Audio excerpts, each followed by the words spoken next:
right, guys, welcome to another episode of Testimony Tuesday. I have my dear friend, my best friend, my husband. Your husband. Your manny man. My baby daddy. Your baby daddy. Baby's daddy. Yeah, right? My baby's daddy. Yeah. Oh, man. So, can I just tell you how excited I am that you here with me? Oh, yeah? Yeah. Well, I'm glad to be here. So, I have hubby with me because we are going to talk about the big M word. Marriage. Mangoes. No, we're talking about marriage. And we are just going to take it back all the way to the year 2010, 10 years ago. Man. Sounds so long ago. It was. So, hubby and I have been together for 10 years. Stop being goofy. Okay, so we've been married for almost 8, but we've been together for 10. And we actually met before we met. So, we were actually in a psychology class together at A&M. Yes. And you can just tell the people what you thought when you saw this beautifulness. Well, I was sitting on the other side of the classroom, and she used to come in late. Oh, Lord, ain't nothing changed. And I used to be like, that's a fine woman right there. That's a fine woman right there. She had that little short ditty do.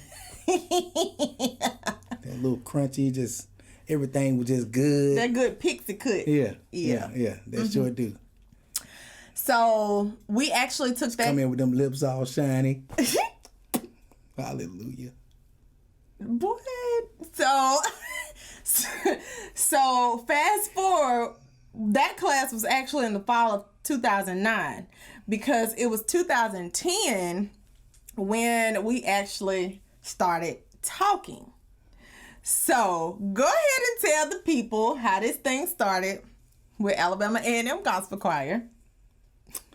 Well, I remember sitting in the car with one of my buddies, and Ashley was outside having a verbal dispute, and I remember sitting in the other car saying to my friend, "That wouldn't be me. She'd be a happy woman. Boy, she's so fine. I'll drink her bath water." And let's note that you have yet to drink my bath water because I've been waiting. Well, it was a thought that counted. Give you a little sip. It was a thought that counted. So, to be clear. And then from that trip, I started singing a song to her. I started prophesying to her, saying, "There goes my baby." Every time I seen her. And she'd just be giggling and laughing. I'd be thinking to myself, "You just don't even know, girl. I'm reeling you in and I'm wearing you down." And that you did. So at the time, I had a boyfriend.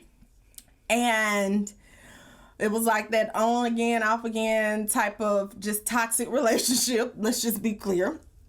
And so we were friends. So the argument that he was talking about was with my then boyfriend.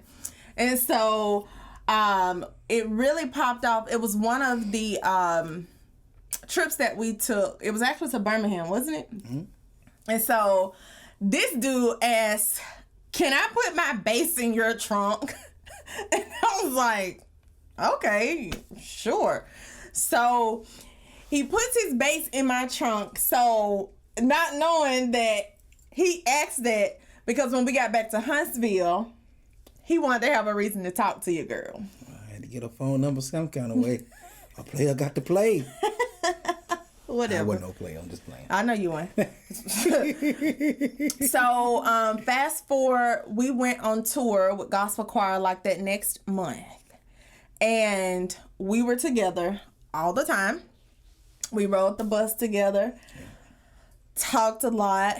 Yeah. Stayed up even like in the hotel lobby. lobbies, stayed up to like 4 or 5 o'clock in the morning, just talking, getting to know one another. And then, so that was in March of 2010, right? Okay, so our friendship really began to progress. And again, I still had a boyfriend during this time. And so there were never, like boundaries crossed or anything like that. We were legitimate friends. And then it got to a point where I started to think, this is a little bit, it's too good to be true. And I started, of course, catching feelings. So me really trying to value the friendship that we had, I called him up one day. Oh, Lord. And I was like, all right, we can't be friends no more. Because I knew that I had a boyfriend, and at the time I didn't know how to end it. I didn't know how to end it, and I didn't want to be, I felt like I was being unintegral, like from both sides. I was kind of like playing that middleman where I was like, well, this is like legitimately my friend, but I knew that I started having feelings. But then I had this boyfriend at the time, and so I was like, okay, I'm just going to not be Darien's friend because I didn't want to hurt him. And so remember that night we saw each other at church, like right after that conversation? It was at True Light. I remember going into the church and seeing you, and I remember just being like, I'm just gonna be tough. I ain't gonna say nothing. I'm just gonna roll by. And that's what I did. But I was in my feelings the whole time I was in the back of that church. I kept looking at her, looking over the pews at her. She was sitting back there on that back right side, and I was. I sure was. Why do you remember that? And I was just sitting back there looking every now and then. I was like, she just don't know what she's missing out on. But I was sad. I was sad though. But I will say, like, because we had such a great friendship that night, I remember like feeling horrible. Like I even went to the altar that night because I was just like, Lord. Like I remember him looking at me, and it was the coldest look ever. And it was like I knew that I'd hurt his feelings. And because of that, it was almost like I literally like felt your heart in that moment. And as if I wasn't already hurt enough, like when I saw you that night, it was like, it was so cold. And I remember going to the altar just like, I need to get my life together. So that was, that had to be like April of that year. So literally all this has happened like within 2 months of us exchanging numbers and talking. quick. It was really quick. And so then one day, I was still with my boyfriend at the time, and not to get too far into that story, but he was actually living with me. And I remember waking up one day, and it was literally like it was a cold turkey moment. I woke up, and it had gotten to the point like where I just didn't want to be with him. I couldn't stand the sight of him. It was just like, I cannot do this anymore. Woke up that morning and literally like said, hey, get out. And he's like, what are you talking about? I'm like, get out, like now, get out. He's like, I don't have nowhere to go. I don't care. Get out. So, it was a clean cut off from that moment because I had determined that I was not going to lose his friendship. And by that time, I knew that I was in love with this man. But of course, I ain't say nothing. So that was April. Then come May, we officially got together. Made it a thing. We made it a thing. We had, we'd actually already told each other that we loved each other even before we officially got together. So we're talking about from February to May. All this happened like in 3 months. We became friends. We separated as friends. And we fell in love. And then we got together officially. It's a lot. It's a lot, but it happened that way. Yeah. that way. So, fast forward, dating, and let's talk about when I started telling you about marriage, because I was like, all right, y'all, this where that started to get real. So we dating, we doing good. We we got two separate places. I live here, she lives there. All of a sudden, she gets this thing where she looks at me one day and she's like, when you think we're going to get married? Or do you think we're going to get married? I was like, yeah, I definitely do. She left it alone for a while. She never said anything else about it. And then, somewhere around her birthday, September 28th. It's your birthday. Yeah, somewhere around her birthday. Now, this is a funny thing. Crazy thing is I already had bought the ring. And somewhere around her birthday, she starts looking at me like, yo, so are you going to do this or what? I ain't got no time to be playing with you. By that time, we had been dating, about 2 years? Yep. She was like, you not going to, you're going to have to get this cow. Yeah. Get this cow. We've been drinking the milk. You have to get this cow. And I was like, she had no idea. It's so embarrassing. Well, we can cut it. No, keep going. By this time, the ring was already in her dresser, in her house, in her room. And so I was like, I didn't know that. She didn't know that, but that's why I hid it, because it was just the obvious place to hide the ring. And I real deal, after that day, I really just wanted to say, here, just take it out and just give it to her.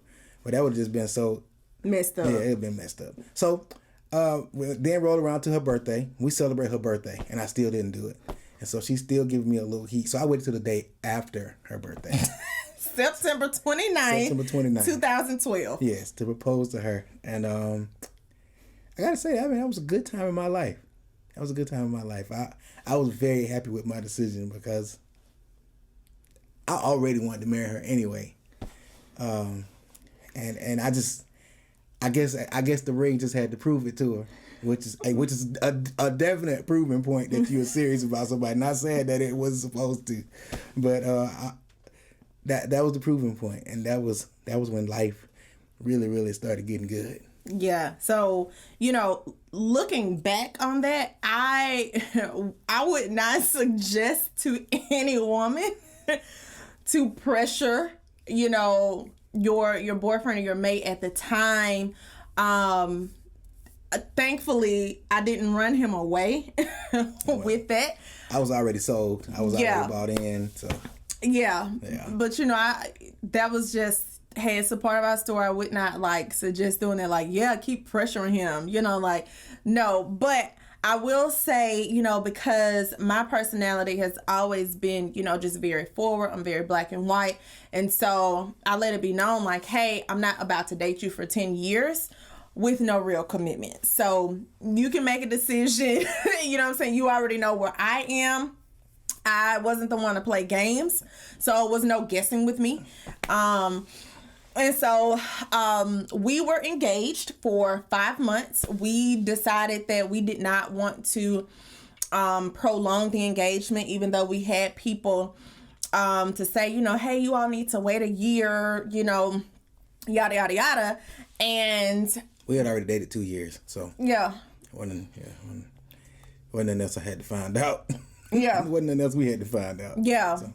We had already dated. So we knew we just said we're just gonna take this time to just prepare for the actual ceremony. There was nothing that we felt like we needed to prepare for mentally or something like that, because we already been in a friendship for so long in our relationship and really saw a lot of ups and downs of each other.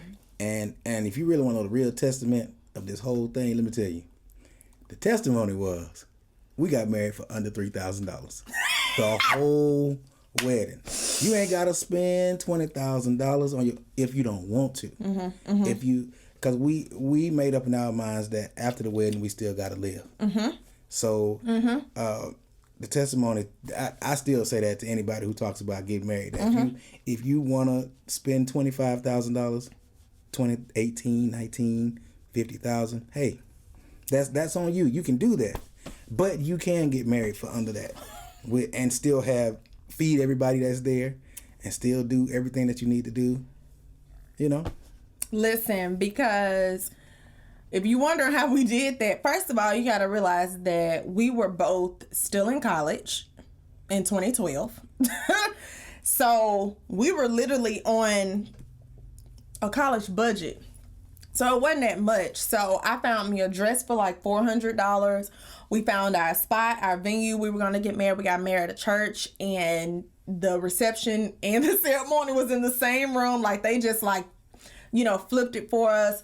At the end of the ceremony, our family did the food. Like we was like, hey, you cook this, you cook that, you cook that. I need y'all to bring this to the church, So we really did. And it's honestly something that we both tell people who are looking to get married or engaged, you have to do what's best for y'all's household. We were not interested in trying to compare ourselves or our wedding to, somebody else's that we've seen. Like we were like, this is like where we were. And to be honest, we were broke, like we had no money back then, so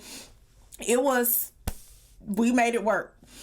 So after that, fast forward to a year and a half or a little bit more than a year and a half into marriage. So 2000, we got married February of 2013.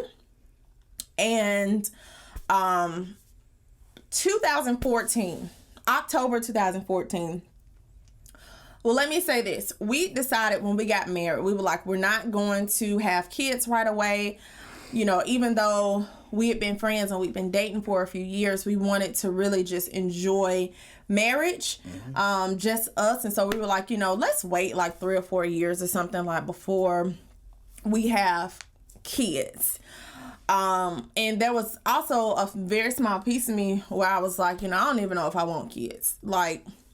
And so, fast forward to October of 2014, we've been married for a little over a year and a half, and we got pregnant on accident. Well, it wasn't an accident, but you know what I'm saying. It was a surprise pregnancy. It was a surprise. And so, most of you guys know, a lot of our story, but we miscarried at 5 or 6 weeks. So it was that December we found out we miscarried, and I want you to talk about as far as your mind was then, and then after the miscarriage, that's when I decided oh well, no, I want to have kids. I didn't know that it would hurt that bad. And so all of a sudden it was I missed the child that I could have had. And I began having dreams about my children and all this stuff. And so, of course, we went through a 3-year journey after that. But I want you to talk about, just from a husband's perspective, where your mind was then. So for any man who loves his wife, it's difficult to see her go through difficult times. And I'm always used to being happy. I'm a happy-go-lucky kind of person majority of the time. I would say 95% of the time. And that bothered me. Yeah. Too bad. I'm still that person. We can talk about that. Yeah, it really began to hurt me, because I began to think about dang, that really was my child that we didn't get to meet because of this travesty. And I would pray for Ashley, and I would be strong in front of her, and I would go to a closet somewhere and ball up in the corner and cry because I just don't know how else to help her, and I don't know how to help me. It got real tough. It got real tough, but we both had to be strong for each other, and so that's what we did. It got to a point where I don't think I was strong for either one of us. Like after 3 years, I mean, honestly, after 3 years of disappointment after disappointment after disappointment, what I mean by that is negative tests after negative tests after negative tests. I was just like, okay, whatever, done with it. I don't feel like, doing anything anymore. And I'm grateful for you because he ain't stopped praying for me. I had stopped praying. I was just like, okay, whatever, I don't care. And I really did. But I was so like just hurt in the process to where I didn't feel like I wanted to put any more like real effort into it. And so I won't like go into the ins and outs because we like talked about that the whole like last month and a half of Testimony Tuesday, but so you can go back and watch that. But during that time, of course, after 3.5 years trying, we finally got pregnant, had our miracle baby, then turned around, had another surprise baby. We were like, whoa. Oh yeah. Kaden wasn't even one. Like, she was like 11 months when we found out we were pregnant again. We were like, well, yep. Life just got real again. It's got real again. So, yeah, I want to talk about how children have changed the dynamic of our marriage. How do you think we are different now, versus back then, 2010, 2011? I can say off top that children made you soft. Yo, it was like these babies got some sandpaper and they just took all the rough edges off of Ashley. And, they just took them off. Right? Let's be clear. She's smooth now, Doc. Let me tell you, like her whole approach to things is totally different. Like I remember sitting back talking to her about like how we would raise our kids. Like, oh, if our kids get out of line, we're gonna whoop them jokers. And I agreed with her, like, yeah, we gonna whoop them. And then we had them kids, and we like, oh, we just can't do it to them. Just can't have it. I mean, it made us soft, man, just right off the top. And it made us love each other more too, because we had a great appreciation for each other. I know, especially me, for her, because she carried both of these children. She had both of these children. So for me to just go the extra mile and just be the one to, get up at night and change diapers and stuff like that, I felt like that was part of my responsibility, since she just laid and slept with the babies for, the amount of months that she did. It just made me love her more. It really did. It just made me love her more. Oh. She's an amazing mom, an amazing wife. Thank you, babe. You got it. I appreciate that. You got that wham bam. I will definitely say I used to be pretty mean. If I'm honest. I was really sharp. Sometimes people meet me now, they're like, "Ooh, girl, you like real deal." And I'm just like, "Oh, you have no idea who I was like 6-7 years ago." Like, I was really, really sharp. So, I've always been black and white, like as far as like my communication goes, my leadership style, all that stuff. But like, now, like Bae said, I'm much more polished now. And I do want to address like one of the, just parenting styles that we have, before we got married. Absolutely. We were like, oh, whooping these kids, they better not get out of line, And then we had kids, and more than just seeing their beautiful faces, like, oh, we can't whoop them, they're so cute. Like, it was much more than that. It was really like us really trying to understand what kind of parents did God need us to be for these children, because we have always known that these children are absolutely a gift. They are a blessing, and we want to make sure that we steward these children well.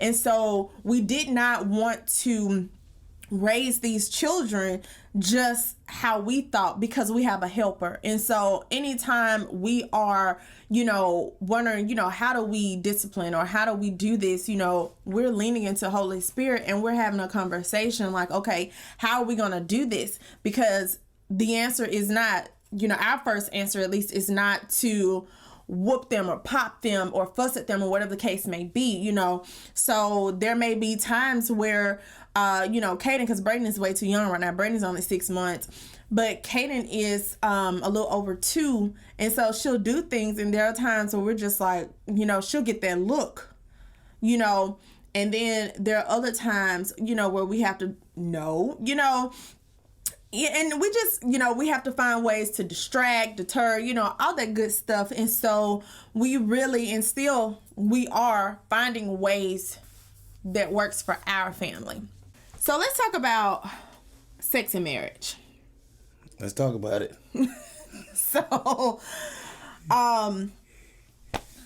I really wasn't that saved for real. Like when we, I was saved, I knew the Lord, praise the Lord, thank you, Jesus. But, I was still out here just living my own life, if I can be honest. Living my best life. Listen, your girl was living her best life. The best life before Jesus. Because really. The best carnal life. The best carnal.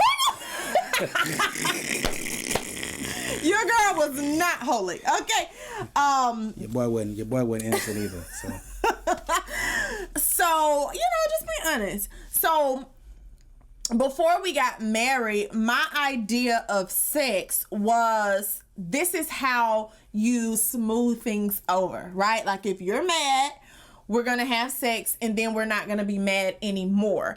Because we're really not going to talk about it after the fact, because now we all feel good, right? So honestly, that was my view of sex. So coming into marriage, where hubby was like, that's not my idea of sex at all. That was a little difficult for me, because I thought that was easy. It was a no-brainer, who doesn't like to have sex, and it wasn't that he didn't like to have sex with me. It was that it was just that he was like, no, we're not going to do this. And honestly, babe, like, you let me get away with a lot of things, but sex, like, that was just not one of them. So, just share your thoughts about what sex was, because we were on two different pages. Sex to me was more of a bonding moment and not a Band-Aid to cover up the fact that I'm pissed off or I'm mad. The whole angry sex thing just didn't do it for me. So, I thought that was sexy. Maybe I'm an odd man, which I've been told that before. I'll take it. But I just, sex on a clear conscience is just so much better to me than just having sex mad. Then, of course you forget about it, for a second, but then you still got to come back and deal with that monster. Right. The root problem is still there. And so because, one of my love languages is physical touch. So we really had to get to a point where I was like, okay, well, that's fine. I had to get away from using sex as my only way to communicate, because that was not his main way of communicating. And so I had to learn and grow. Okay, how can let me try to meet you halfway here. I need to understand you, because, to me, this is communication. And he's like, to me, that is so not communication. And so one of the things... I'm just looking real bad out here in these streets. No! It's all good.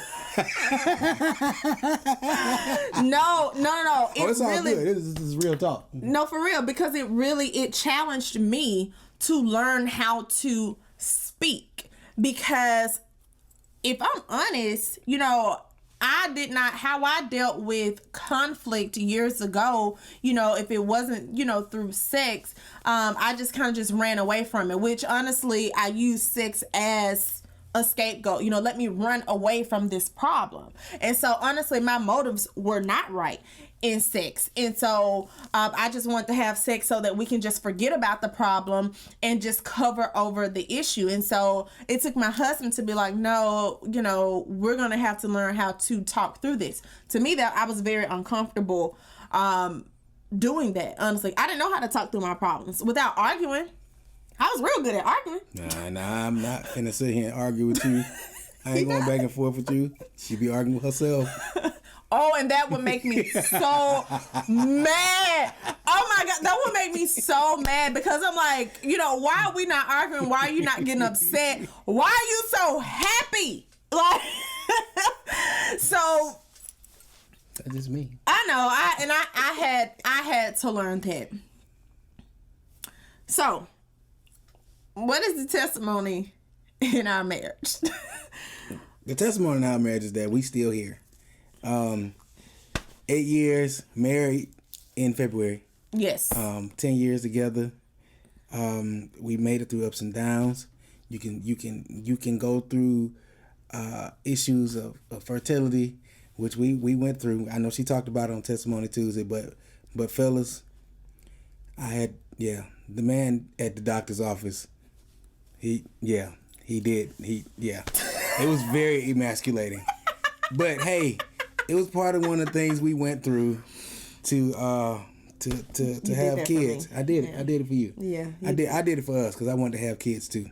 Yeah. So you can still go through these hard times, and we can laugh about it now. Yeah. Yeah.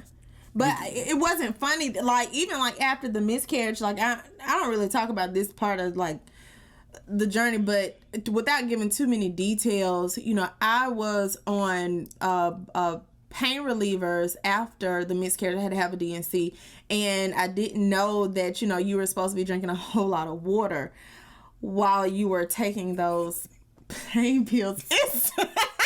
Damn. Okay, we can laugh about it now, but I promise you it was not funny 6 years ago, because let's just say I didn't know what was going on with me. It just got to a point where literally I could not walk, and hubby really had to. Hey man, when you married, you got to go in. You got to go in. Sometimes it's a jungle out there. Hubby had to give me an enema. Let me just put it out there. Hey man, that was.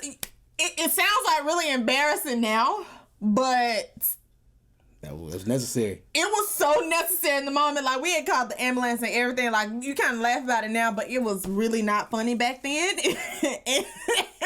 and so when I say we done been through a few things, you know. And so the testimony is, sometimes you think that, you know, before you get into a marriage, you got to have, you know, everything all together.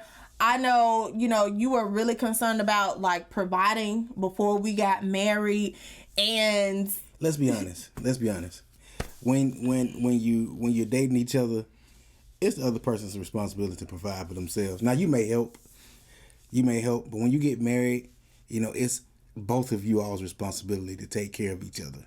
Absolutely. And so I doubted my ability to be able to do that for Ashley, and but God showed me otherwise.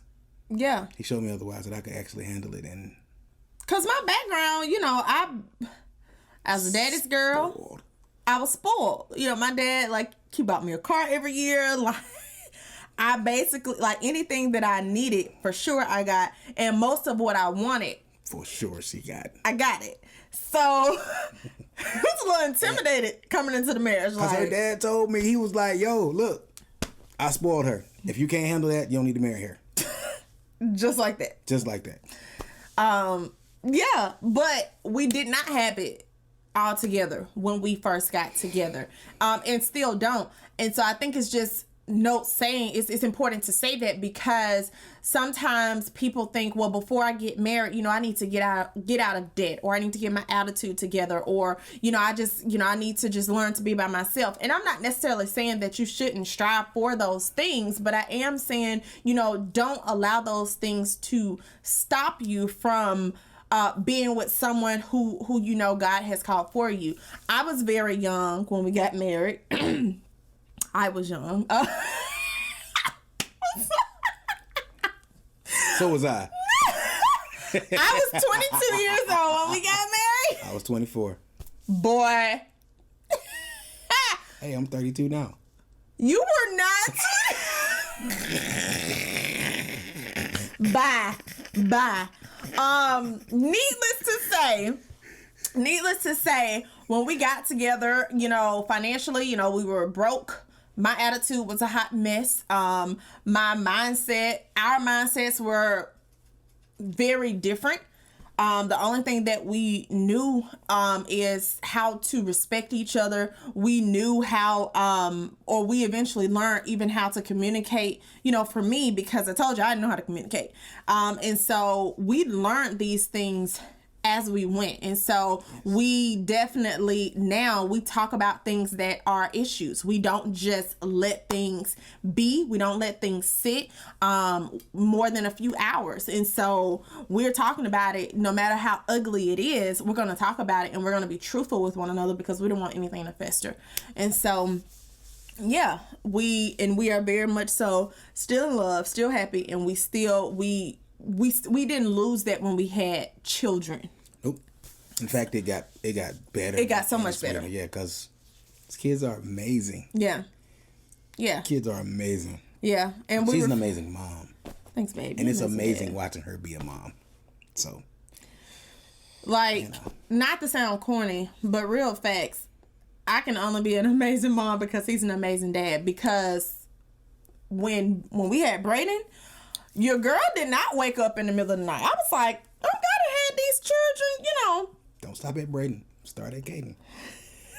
Don't do that. Don't do that. Because I got up way more with Caden than I did with Brayden. You did. But you woke up. Okay, I'll take that. Well, you had to feed her. Because she was on your boob. So, and you just passed her to me, Yeah. But he did most of the work, honestly. Like, he's like, I'm a thug it out. And, I'm going to get up in the night. I'll change the baby, But with Brayden, I didn't get up hardly at all. Like, when we got home from the hospital, maybe after 3 weeks, I was just like, all right, you got it, Until Which is fine. Yeah. Which is fine. He got up. But that's we complement each other in that way. And so, yeah, so we have our ups, we certainly have our downs, but we are determined not to allow the bad moments to define our marriage. So yeah, you can too. That's our testimony. That's our testimony. That's our testimony. We love you guys. Thanks for joining us. And if you have any questions about marriage or anything you want us to share, please let me know. Otherwise, hope you guys have a wonderful Thanksgiving and talk soon. Happy Thanksgiving.